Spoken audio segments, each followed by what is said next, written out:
بسم الله الرحمن الرحيم.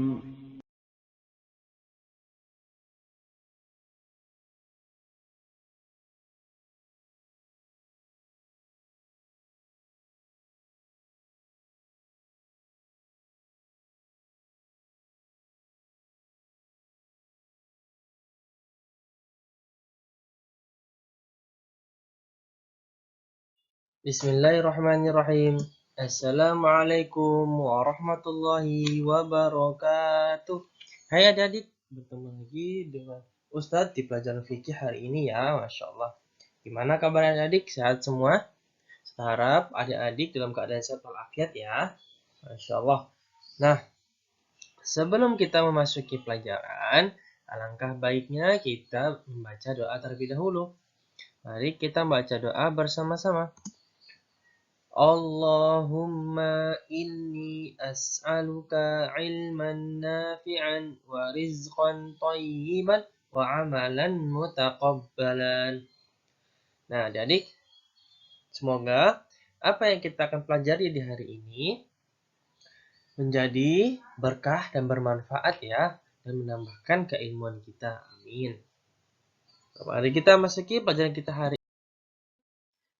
Pelajaran kita hari ini yaitu bab 3 tentang azan dan iqamah. Yang kita pelajari hari ini apa adik? Azan dan iqamah. Nah, sebelum kita masuki, seperti biasa ada yang nama dengan kompetensi dasar.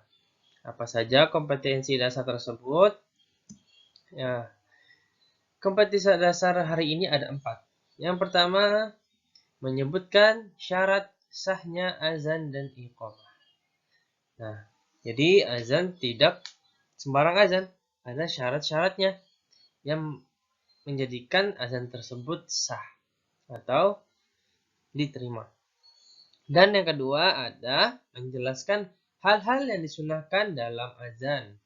Nah, nanti kita akan menjelaskan ya apa saja sunnah-sunnah yang ada di dalam azan. Dan yang ketiga ada menjelaskan fungsi azan dan iqamah. Jadi ada fungsinya. Apakah fungsi tersebut? Insya Allah kita akan pelajari hari ini. Dan yang terakhir yang keempat ada mempraktekkan azan dan iqamah. Dan nanti adik-adik setelah kita mempelajarinya, kita akan mempraktikkannya ya. Silakan adik mempraktikkannya. Nah, mari kita masuki pelajaran kita. Caranya kita lanjutkan pelajaran. Coba adik-adik dibuka halaman 16 dan 17. Kita lanjutkan lagi ke pelajaran yang berikutnya, yaitu ada sunnah-sunnah azan dan iqamah. Azan dan iqamah adalah ibadah yang sangat mulia karena mengandung pelajaran-pelajaran tentang akidah dan keimanan. Seorang muazin harus memperhatikan perbuatan di bawah ini. Apa saja sunnah-sunnah azan dan iqamah? Yaitu yang pertama, azan dikumandangkan di tempat yang agak tinggi. Mengapa dikumandangkan di tempat yang agak tinggi? Karena untuk suara kita dapat didengar kepada orang yang lebih jauh.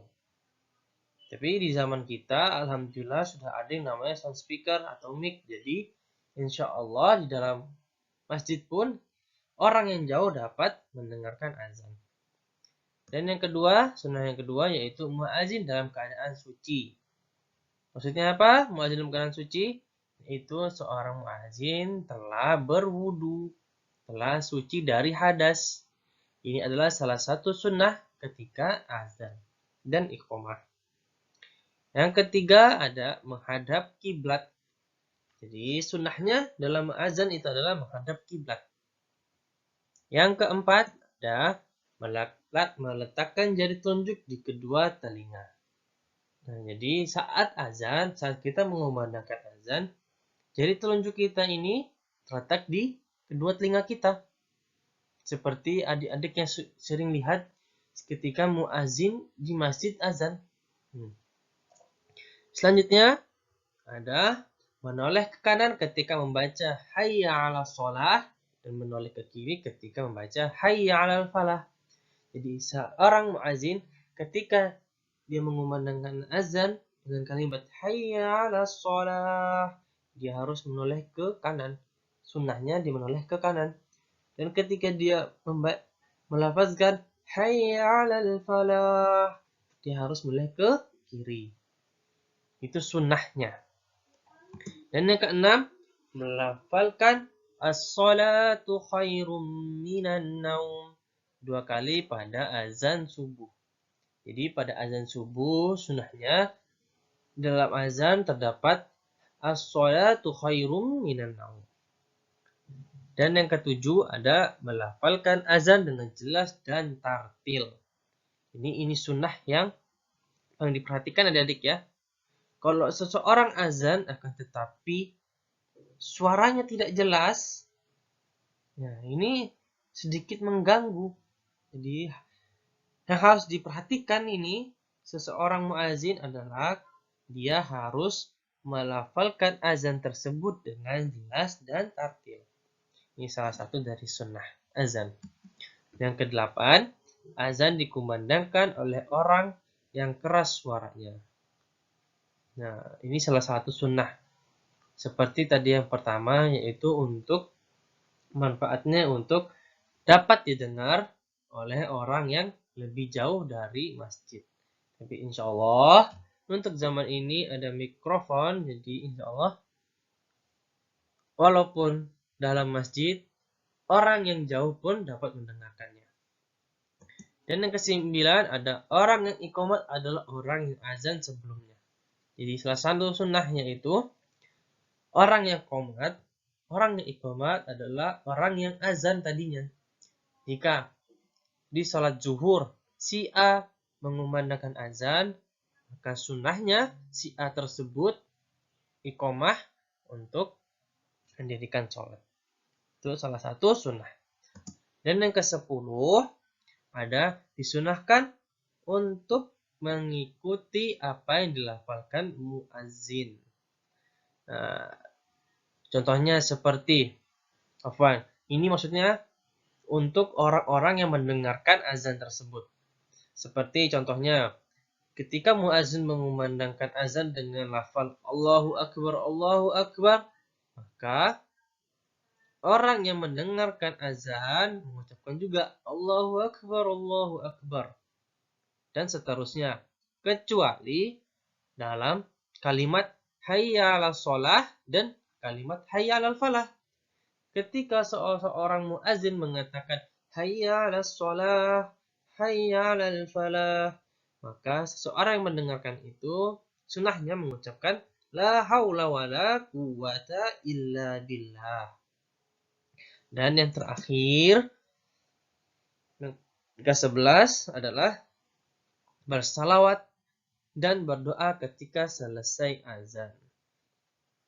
Nah, sunnahnya adalah ketika selesai azan dikumandangkan, kita yang mendengarkan ataupun muazzin yang mengumandangkan azan, sunnahnya yaitu bersalawat atau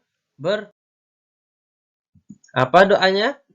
Doa ketika selesai azan, Allahumma rabba hadhihi da'wati tammah wassalatil qa'imah ati Muhammadanil wasilata wal fadilah wa ba'ashu maqamam mahmudanil ladzi wa'adtah. Ini adalah doa ketika selesai azan. Yang artinya, ya Allah, Tuhan pemilik panggilan yang sempurna azan ini dan salat wajib yang didirikan.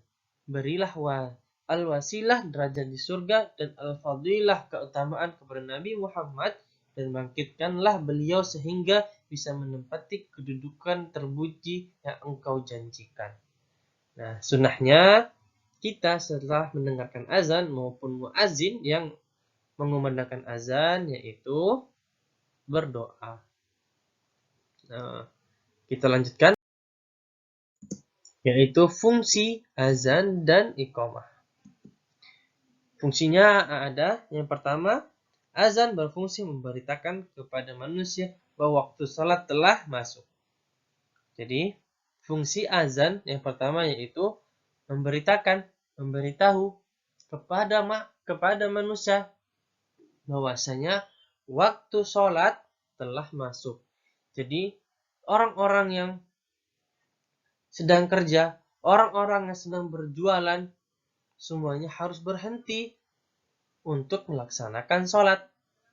Karena azan telah dikumandangkan, maka waktu sholat telah masuk. Jadi semua pekerjaan, semua aktivitas harus di-stopkan dulu, harus diberhentikan dulu. Dan yang kedua ada iqamah berfungsi untuk memberitakan kepada manusia bahwa sholat akan dilaksanakan.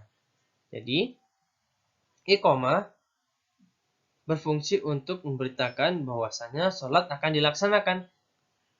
Kalau azan berfungsi untuk memberitakan waktu sholat telah masuk. Nah, jadi kalau iqamah memberitakan bahwasanya sholat akan dilaksanakan. Pelajaran kita hari ini telah usai. Sebelum kita mengakhiri pelajaran, Ustaz akan memberikan sedikit tugas. Apa tugas hari ini? Yaitu mengerjakan pilihan ganda pada halaman 21 sampai halaman 23. Nah, di sana ada pilihan ganda dari nomor 1 sampai nomor 10. Silakan jawaban yang benar disilang, dilingkari, atau ditandai.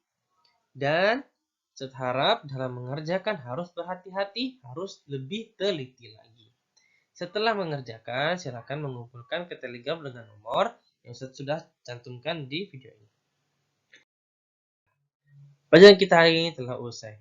Mari kita tutup dengan doa kafaratul majelis. Subhanakallahumma wa bihamdika asyhadu an la ilaha illa anta astaghfiruka wa atubu ilaik. Syukran. Assalamualaikum warahmatullahi wabarakatuh.